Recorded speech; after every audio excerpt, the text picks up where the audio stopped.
Do you know what it's like to live as a gay person, born into a refined family where everything must be perfect, like a meticulously painted picture on a canvas?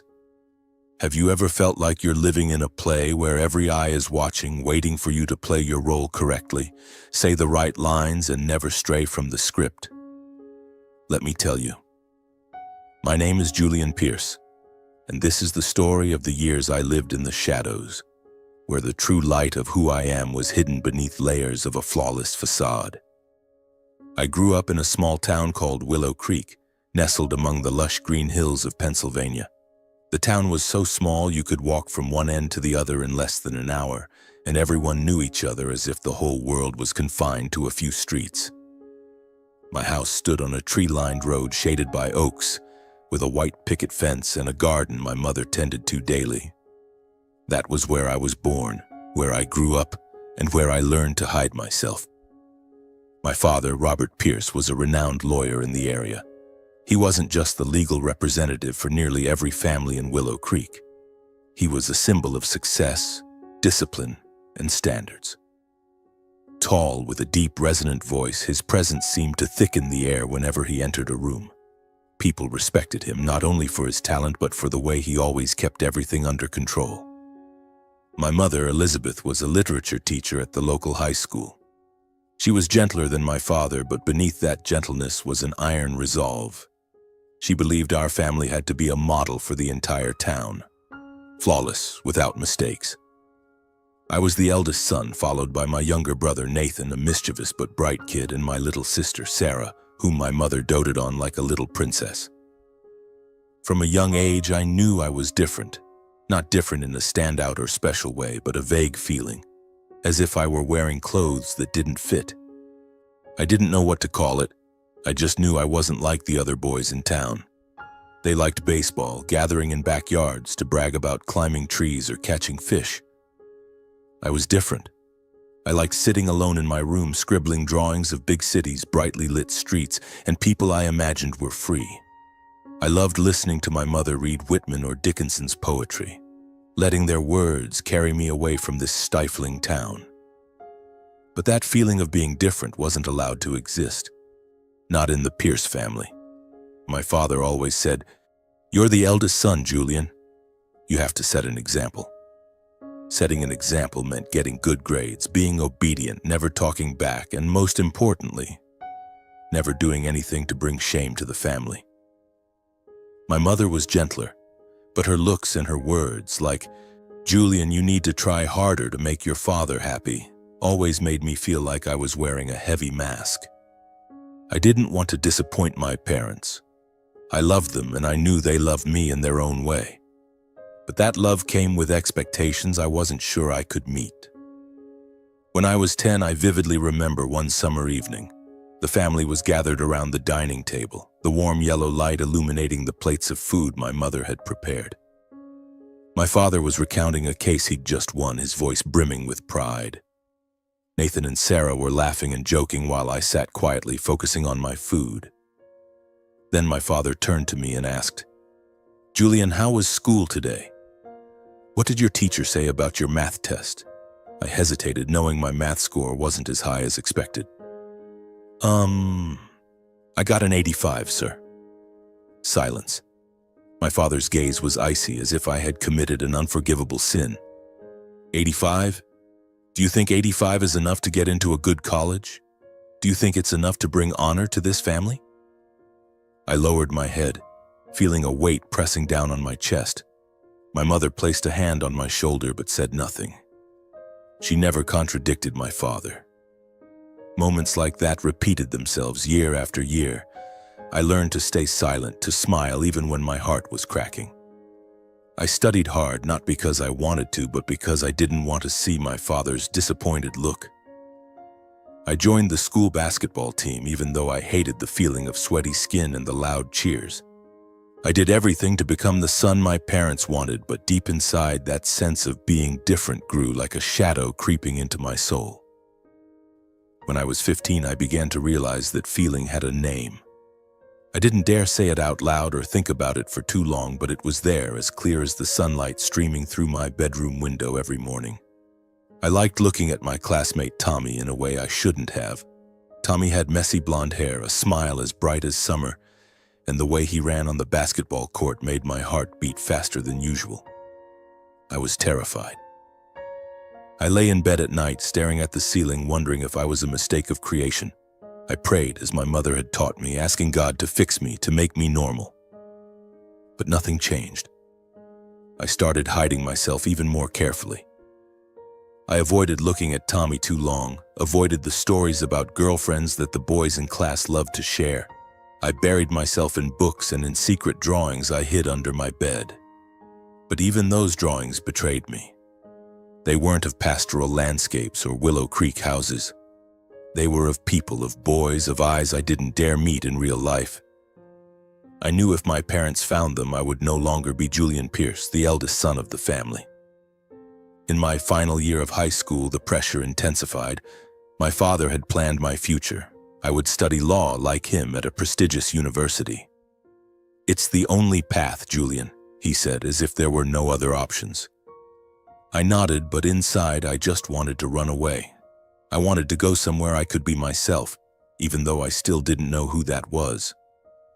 I applied to the University of Pennsylvania as my father wished, and when the acceptance letter arrived, the whole family celebrated.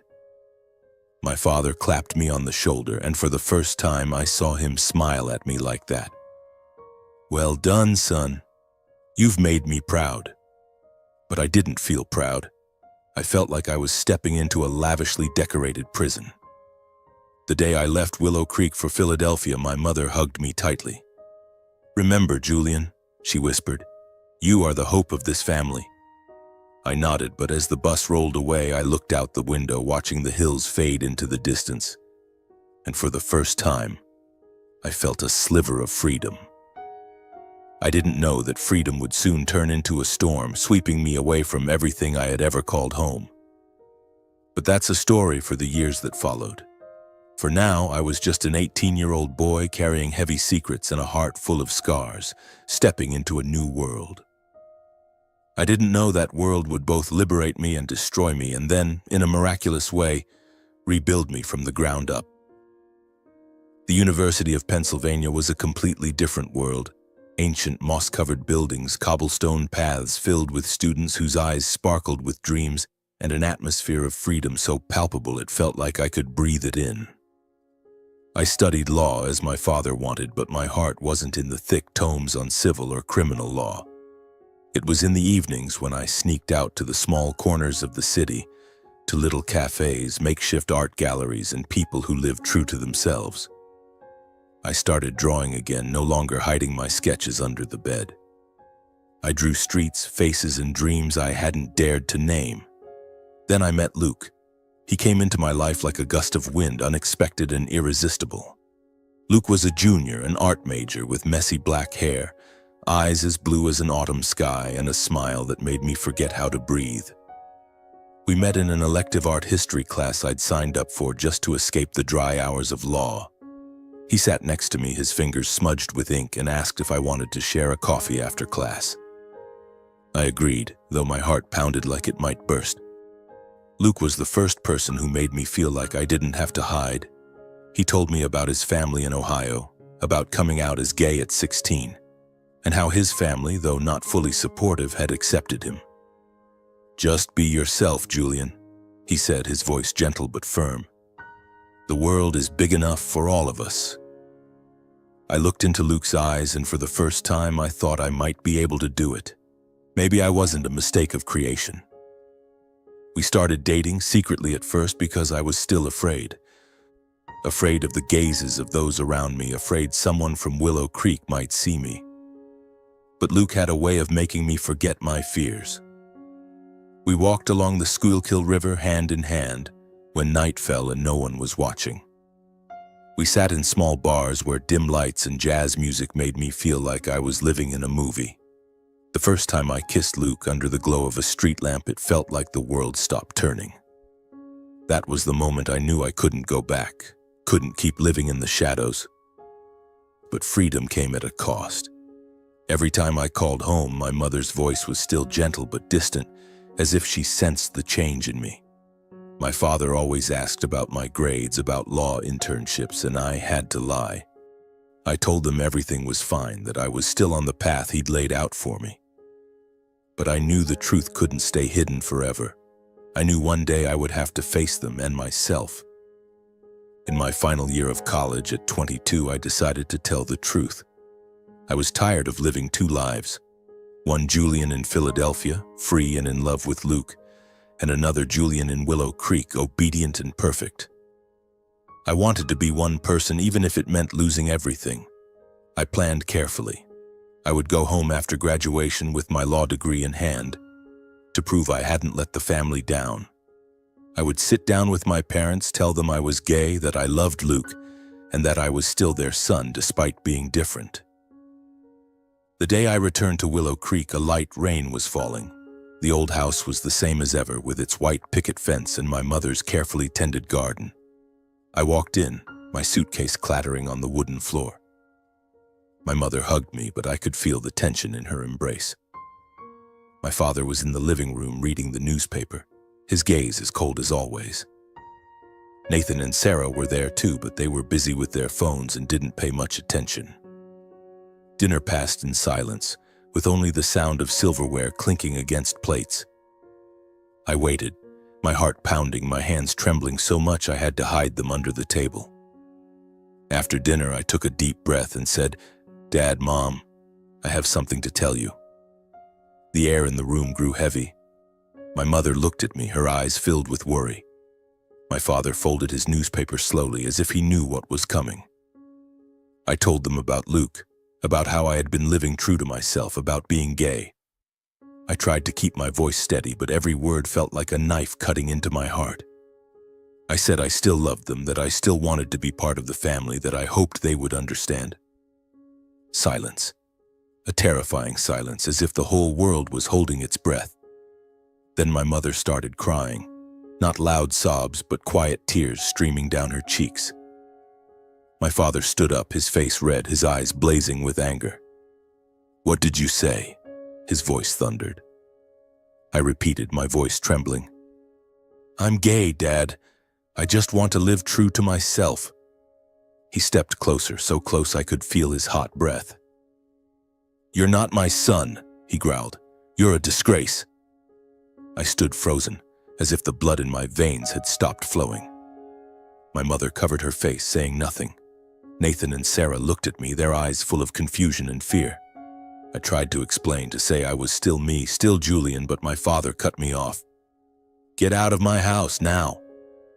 I looked at my mother, hoping she'd say something, anything, but she only bowed her head, her shoulders shaking with sobs. I don't remember how I packed my things. I only remember dragging my suitcase out of the house under the increasingly heavy rain. The door slammed shut behind me, the sound echoing in my head like a verdict. I stood on the sidewalk, soaked, looking at the lit-up house I had once called home. I called Luke, my voice choked with tears. They kicked me out. Luke told me to take a bus back to Philadelphia immediately, that he'd be waiting for me. After that confrontation with my parents, I fell into depression. I started questioning whether I was wrong to tell the truth, whether I deserved to be treated like this. I missed my parents, missed Nathan and Sarah, missed the evenings when our family sat around the dinner table.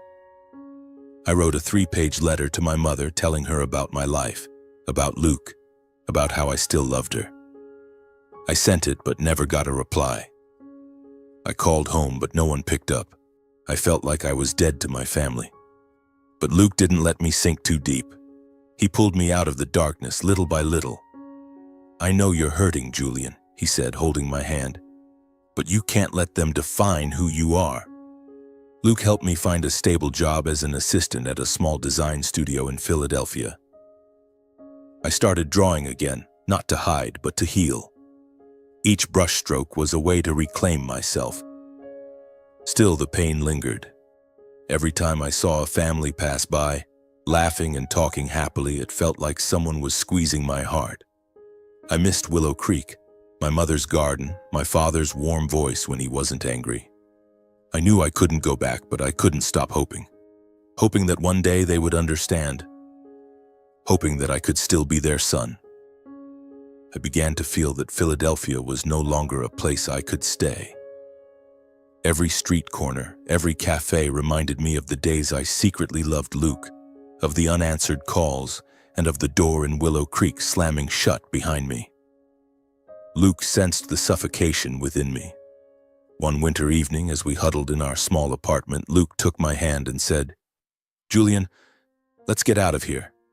A fresh start, just you and me." I looked into his eyes, those blue eyes still shining as brightly as the day we met, and I nodded. We decided to move to Chicago, a big, unfamiliar city where I hoped I could rediscover myself. Chicago greeted us with biting winds from Lake Michigan, but also with a sense of freedom I had never experienced before. We rented a small apartment in Wicker Park with peeling walls and creaky windows that rattled with every gust of wind. The apartment wasn't anything special, but it was where Luke and I began to build a life together. Luke found a job at a small art gallery, while I continued working as an assistant for a graphic design company. The pay wasn't much, but it was enough to get us through the first few months. I started teaching myself more about design, learning software, and figuring out how to turn the ideas in my head into reality on a computer screen. Every night I sat at our tiny kitchen table, drawing and editing late into the night, while Luke brewed coffee and whispered, "You'll make it, Julian. You were born for this." Those early years in Chicago weren't easy. There were months when we ate instant noodles for a week straight because rent took up most of our income. There were nights I stayed awake wondering if I was on the right path. But Luke was always there with his smile and warm embrace, reminding me that we were building something meaningful. Gradually, I started getting bigger projects. A Kessel advertising agency in the Loop hired me as a freelancer for a campaign, and my design was chosen as the centerpiece. That was the first time I felt truly valuable, not because I was the eldest son of the Pierce family, but because I was Julian, someone who had risen from the ashes on his own. After 4 years, I was hired by a major advertising agency in Chicago as a creative director. I was no longer the trembling boy standing in the rain in Willow Creek. I wore suits, attended meetings with big clients, and had a small office overlooking the Chicago River. But success didn't fill the void inside me. Every Thanksgiving or Christmas, I felt like an outsider. Luke and I hosted small parties with friends, but when everyone went back to their families, I could only sit by the window watching the snow fall, thinking about my mother, Nathan, and Sarah. I wondered what they were doing, whether they ever mentioned me or if I had been completely erased from their memories. I still wrote letters home, knowing they might be thrown away the moment my mother saw the envelope. Every year on my father's birthday, I sent a postcard with a few short lines. "Happy birthday, Dad. I'm doing okay. Julian." On Father's Day, I sent a bottle of wine I knew he liked, along with a letter about my life in Chicago. I didn't expect a reply, but I couldn't stop sending them. It was the only way I felt connected to Willow Creek, to the family I once called home. Luke became my greatest anchor. We became an official couple, not just in our own eyes, but in the eyes of the law, when Illinois legalized same-sex marriage. Luke proposed to me one summer evening on Navy Pier, with the Ferris wheel lights glowing brightly behind us. "Julian Pierce," he said, kneeling with a simple ring, "will you be my lover, my friend, and my husband?" I burst into tears, not out of sadness, but because for the first time I felt completely and unconditionally loved. I nodded, and we embraced under the city lights, as if the whole world was celebrating with us. But even Luke's love couldn't erase the loneliness inside me. There were nights when I lay beside him, listening to his steady breathing, yet still felt empty. I wanted my mother to call, my father to say he was proud, Nathan and Sarah to laugh and joke with me like when we were kids. I wanted to go back to the house in Willow Creek, not to apologize, but to be seen for who I was. But every unanswered letter, every call that went to voicemail was a reminder that I had been disowned. In my 11th year in Chicago, I thought I had grown used to the pain. I was 33 with a solid career, a nicer apartment in Lakeview, and Luke by my side. But then, One October morning, as the golden leaves began to fall, I received a call from an unfamiliar number. It was a distant relative, Aunt Mary, someone I'd only met a few times at family gatherings.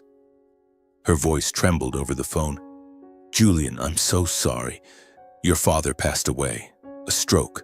Last night." I stood frozen, the phone slipping from my hand and clattering to the floor. Luke rushed over, wrapping his arms around me, but I felt nothing but a cold, hollow void. My father was gone.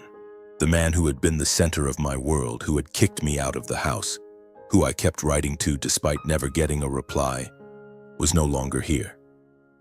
I didn't know what to feel. Grief, anger, or relief. Luke sat with me all night, holding my hand, and said, "You should go back, Julian. Not for them, but for you. To find closure." I didn't want to go. I was afraid to face my mother, Nathan, Sarah, and the eyes that would look at me like a stranger. But Luke was right. I needed to return, not to apologize, but to say goodbye in my own way. I booked a flight to Pennsylvania, my heart heavy. As the plane took off, I looked out the window, watching Chicago's lights fade into the distance, and wondered if Willow Creek would still recognize me, or if I had become a stranger in my own home. The plane landed at Harrisburg Airport on a gloomy morning, the sky gray as if mourning with me. I rented a car and drove to Willow Creek, the familiar road with its green hills now feeling strangely foreign. 11 years is a long time, enough to change a person, but seemingly not enough to change this town. The wooden houses, white picket fences, and the Willow Creek "Where Love Begins" welcome sign were exactly as I remembered them. But I was no longer the 18-year-old boy who left with a suitcase full of hope. I was a 33-year-old man carrying invisible scars and a heart unsure whether to grieve or be angry. The family house still stood on the oak-lined street.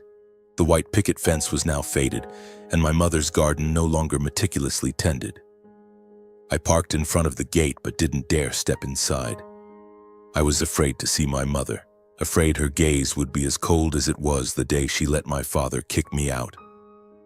I was afraid of Nathan and Sarah, now grown, looking at me like a traitor. But most of all, I was afraid of myself, afraid I wouldn't be strong enough to face it all. The funeral was held at First Presbyterian Church, where my family used to attend every Sunday. I walked in, feeling the weight of every stare. Relatives, neighbors, familiar faces from my childhood now looked at me like an outsider. I heard whispers. "Is that Julian? He actually came back?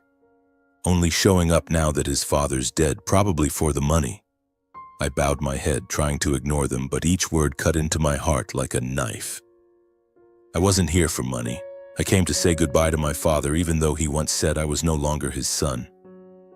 I found a secluded spot in the back row of the church, trying to make myself small. The church was unchanged, with its stained glass windows depicting Jesus and angels, light streaming through in colorful streaks across the wooden floor. The smell of old wood and lilies from my father's coffin filled the air. I looked at the coffin, placed in the center, covered in white flowers, and felt my chest tighten. My father lay there, the man who had been a mountain in my life, now just a lifeless body. I wanted to cry, but the tears wouldn't come. Instead, there was an emptiness, as if I had cried myself dry 11 years ago. My mother sat in the front row, her back straight, dressed in simple black. She didn't turn to look at me, though I was certain she knew I was there. Nathan and Sarah sat beside her. Nathan taller than I remembered, and Sarah now a 20-year-old woman with long hair like our mother's. They didn't look at me, not a glance, not a nod. I felt like a ghost, present but invisible. The service began. The pastor read scripture, his voice rising and falling like a mournful song. My father's old friends stood up, sharing stories of how he helped them win cases, of his generosity and strictness. I listened, but it felt like they were talking about a stranger. My father wasn't just a skilled lawyer or a model citizen. He was the man who taught me how to ride a bike, who laughed heartily when I drew him with colored pencils. But he was also the man who shouted in my face, kicked me out of the house, and cut off all contact. I didn't know how to remember him. When the pastor invited people to speak, a jolt ran through me. I hadn't planned to say anything. I just wanted to sit there quietly and leave when it was over. But then I thought of the letters I'd sent, the ones that were never answered. I thought of Luke, of how he said I needed to close this chapter of my past. And I thought of myself, the scared boy in a Willow Creek bedroom, and the man I'd become in Chicago. I stood up, my legs trembling, and walked to the pulpit. The church fell silent. I felt my mother's eyes, Nathan's, Sarah's, everyone's. I took a deep breath, trying to keep my voice steady. "I'm Julian Pierce," I began, "the eldest son of Robert Pierce." Whispers rippled through the room, but I didn't stop.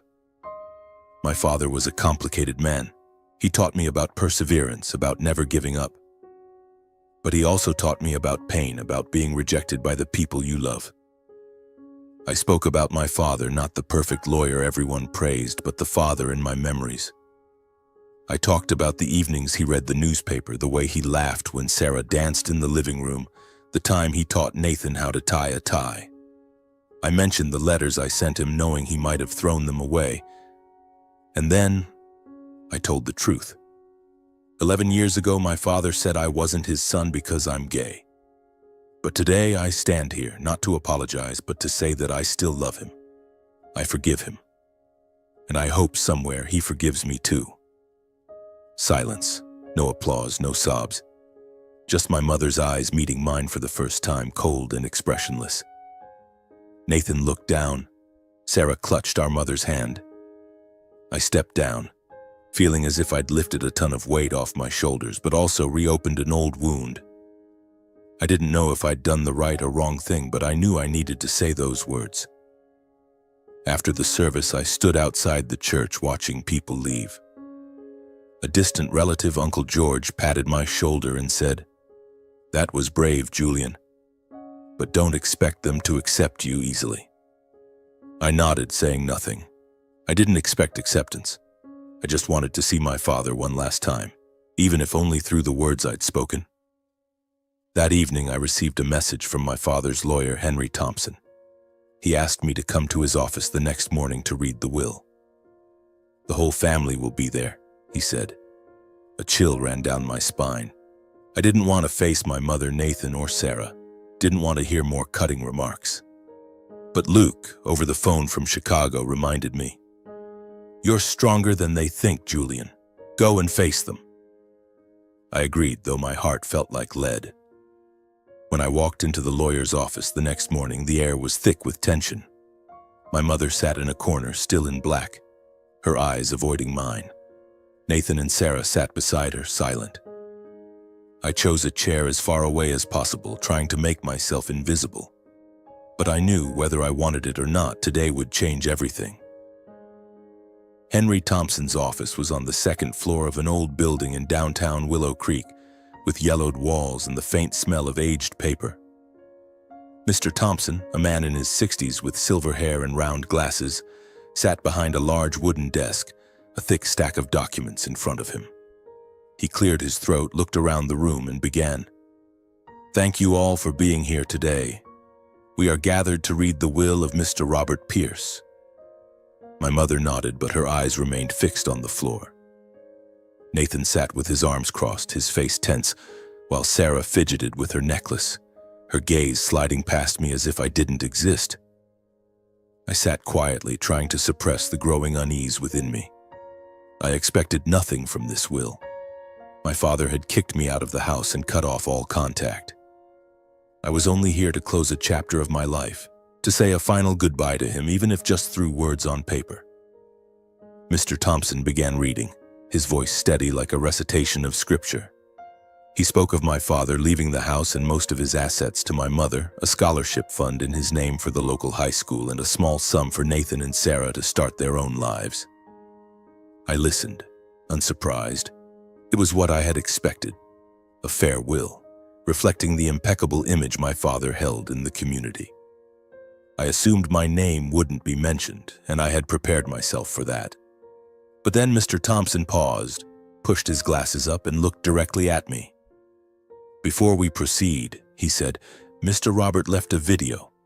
He requested that all family members watch it before I reveal the final part of the will. The air in the room grew heavier. My mother lifted her head, her eyes sharpening. Nathan frowned and Sarah whispered something to her. My heart pounded as if it might leap out of my chest. A video?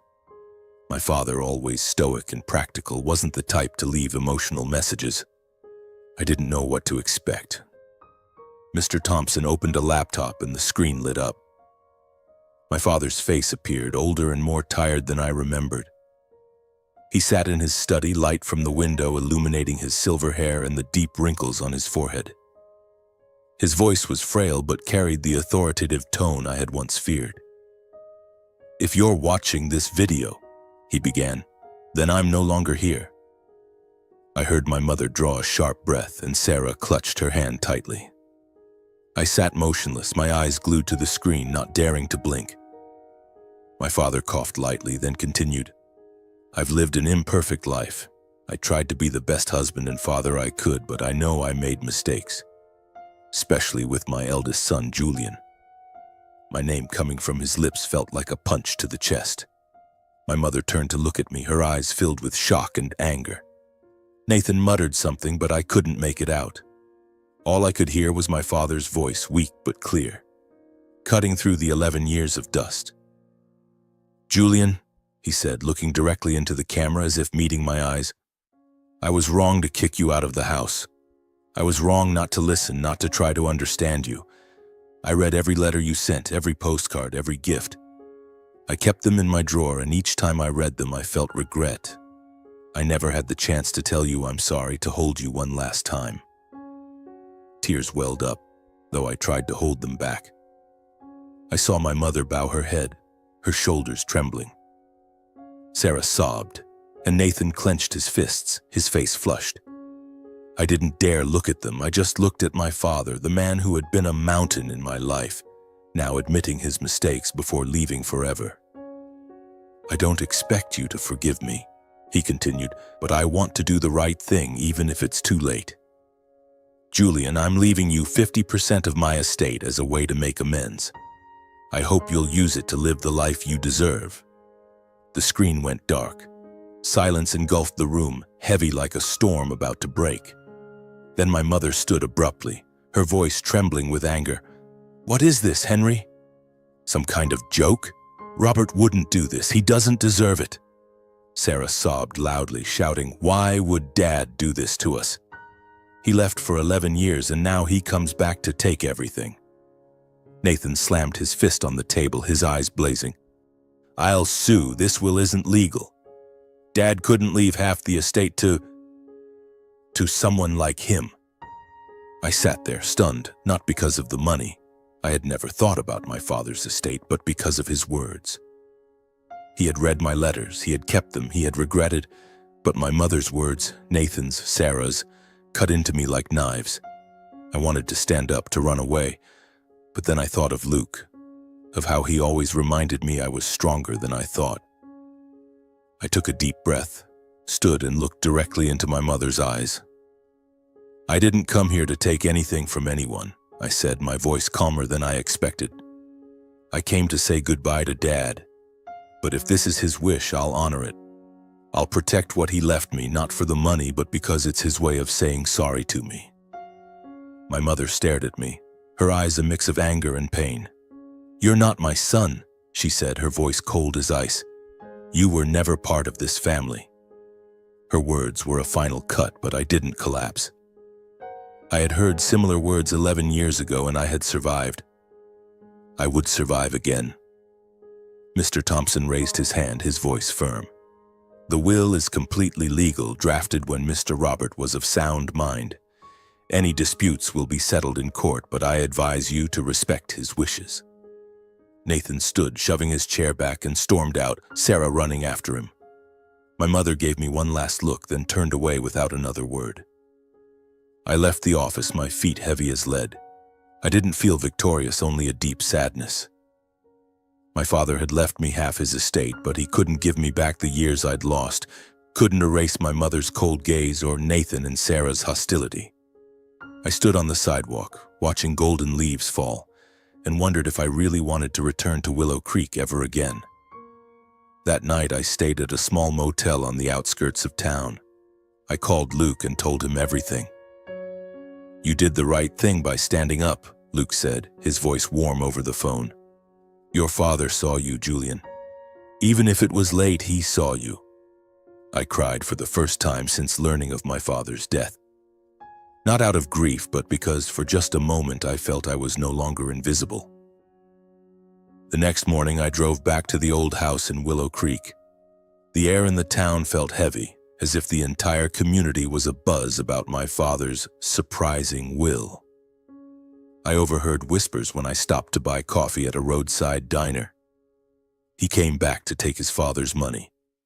The Pierce family must be furious. I tried to ignore them, but each word pierced my chest like a needle. I wasn't here for money. I came to close the past, to find a sliver of peace among the wreckage of my family. The house still stood there, the white picket fence now more peeling than before, my mother's garden overrun with weeds. I knocked on the door, my heart pounding, unsure if my mother would let me in or send me away like she did 11 years ago. The door opened, and there she stood, still in black, her eyes weary but still sharp. "What do you want?" she asked, her voice devoid of warmth. I took a deep breath, trying to keep my voice steady. "I need to go to Dad's study. Mr. Thompson said I need to pick up some documents related to the will." She stared at me, as if weighing whether to let me cross the threshold. Finally, she turned, leaving the door open, and said, "Be quick and leave." I stepped inside, feeling like an intruder in the house where I grew up. The smell of old wood and the lingering scent of lilies from the funeral hung in the air, a reminder of loss. I walked through the living room, once filled with Nathan and Sarah's laughter, where my father used to read the newspaper every evening and my mother would knit by the window. Now everything was silent, cold, as if the house itself were mourning. My father's study was at the end of the hallway, exactly as I remembered, a large wooden desk, bookshelves filled with thick law books, and a family photo from when I was 15 hanging on the wall. I looked at the photo, seeing my forced smile next to my father, mother, Nathan, and Sarah. It was the last time we were all photographed together. I wondered if my father ever looked at this picture and thought of me. I sat in his chair, inhaling the scent of old leather and ink. Mr. Thompson had sent me a list of documents to retrieve, a copy of the will, real estate contracts, and some financial papers. I opened the desk drawer, searching, but my eyes stopped on a small, weathered wooden box tucked in the corner. My heart raced. Something told me I had to open it. Inside the box were dozens of letters, postcards, and small gifts I had sent over the past 11 years. Every letter I wrote to my mother, every birthday postcard for my father, every small bottle of wine with a Father's Day note, all were here, neatly arranged as if they were treasures. My hands trembled as I picked up a letter, my handwriting from my first year in Chicago describing my new job, Luke, and my hope that one day my family would understand me. I opened another postcard, sent for my father's 60th birthday, with the words, "I still think of you every day, Julian." I couldn't believe it. My father had kept everything, even though he never replied. At the bottom of the box, I found a yellow envelope with no recipient's name. Inside was a handwritten letter, my father's shaky script. I opened it and the words danced before my eyes.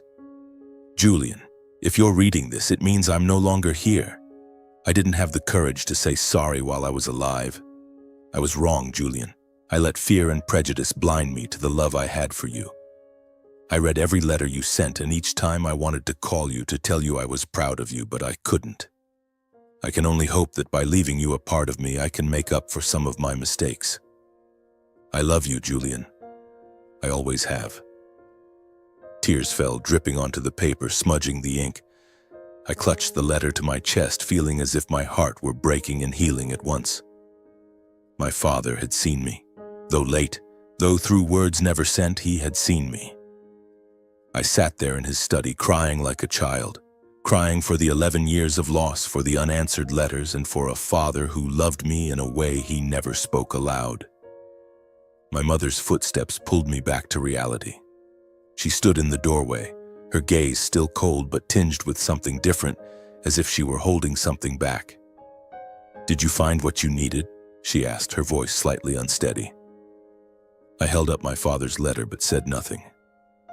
She stepped closer, glanced at it, then turned away. "Take it and leave," she said, but she didn't sound as harsh as before. I wanted to say something, to ask if she had read my letters, if she had ever thought of me, but I didn't have the courage. I nodded, gathered the documents and the wooden box, and left the house. As I drove away from Willow Creek, the afternoon sun bathed the hills, making them glow like in my childhood memories. I felt lighter but also heavy. My father had left me not just an inheritance, but the recognition I had craved for 11 years. Yet my mother, Nathan, and Sarah remained walls I couldn't break through. I wondered if they would ever open their hearts, or if I would always be a stranger in my own family. When the plane took me back to Chicago, I held the wooden box in my lap as if it were the final piece of my father. Luke met me at the airport, and when I told him about the letter, he hugged me tightly. "You're not invisible anymore, Julian," he said. "Your father saw you and you've seen yourself too." I nodded, tears falling again, but this time they carried not pain but a glimmer of hope. Chicago welcomed me back with the familiar cold winds from Lake Michigan, but this time the city felt like a true home. Our apartment in Lakeview, adorned with paintings on the walls and shelves filled with novels my mother once read to me, now carried a warmth I hadn't noticed before. My father's wooden box sat on the dining table, a reminder that I had been seen, even just once, by the man who had been the center of my world. I spent the week that followed reflecting on what my father had left me. The 50% of his estate wasn't just money. It was an apology, an acknowledgement, a chance to do something meaningful. I didn't want to keep it for myself. I had a stable career, a good life with Luke. I wanted to use it to create something bigger, something that could help others like me, those who felt invisible in their own families. I decided to establish a scholarship fund in my father's name, the Robert Pierce Scholarship for LGBTQ+ law students. The idea came to me during a sleepless night as I sat by the window watching snow fall outside. I wanted my father to be remembered not just as a strict lawyer or a father who made mistakes, but as someone who tried to make amends even if late. I contacted a nonprofit organization in Chicago and they helped me set up the fund. Each year it would support a student, helping them pursue their dreams without living in the shadow of prejudice. Creating the fund felt like closing a painful chapter of my life, but one piece remained unresolved: my mother. I knew she was still angry, still hurt, and perhaps still unable to accept me. But my father's letter, his words, made me think I had to try again. I called her, not expecting her to answer, but when her voice came through on the other end, I could hardly believe my ears. "Julian," she said, her voice weary but not as cold as before. I took a deep breath and told her about the scholarship fund, about how I wanted to honor my father this way. I said I didn't want to hold on to resentment, that I still loved her despite the scars the past 11 years had left. She was silent for a long time, and I thought she might hang up. But then she spoke, her voice trembling slightly. "I don't understand you, Julian. I'm not sure I ever will, but I read Robert's letter. I know he regretted." She didn't apologize or say anything more, but it was the first time I felt a small crack in the wall between us. That conversation didn't heal everything, but it gave me hope that one day my mother might see me not as a disgrace, but as her son. I didn't call again right away, but a few weeks later I sent her a postcard with the words, "I'm still here if you want to talk." Julian, I didn't expect a reply, but I felt lighter, as if I had let go of part of the burden I'd carried for 11 years. Life moved on. I returned to work, to advertising campaigns and creative meetings, but now with a newfound sense of purpose. I no longer drew to escape, but to tell stories, to inspire.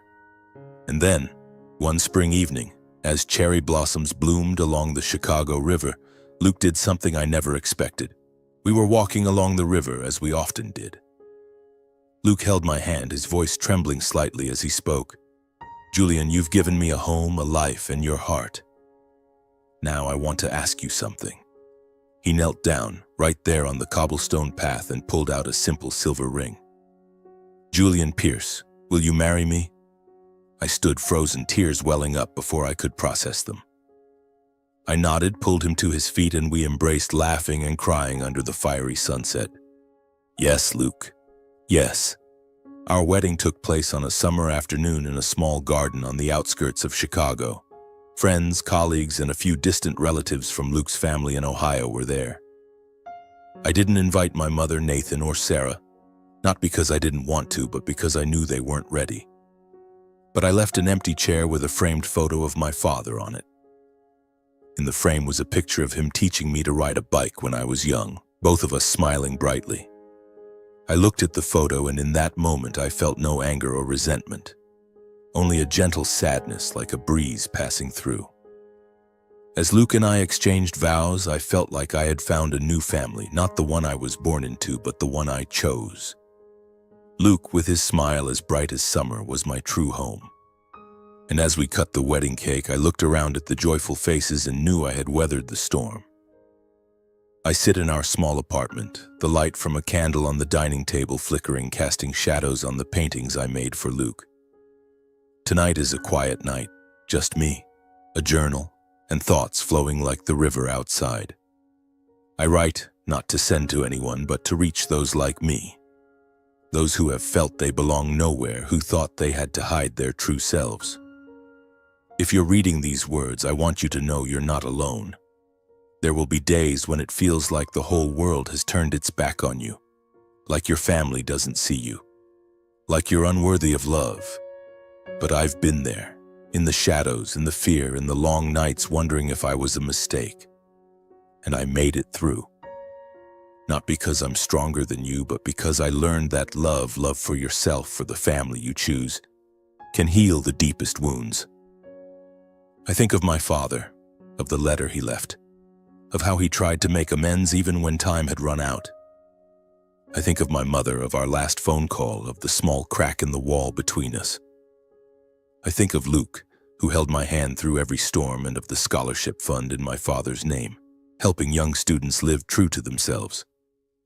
Life isn't perfect, but it's worth living because I've learned to accept, not just others, but myself.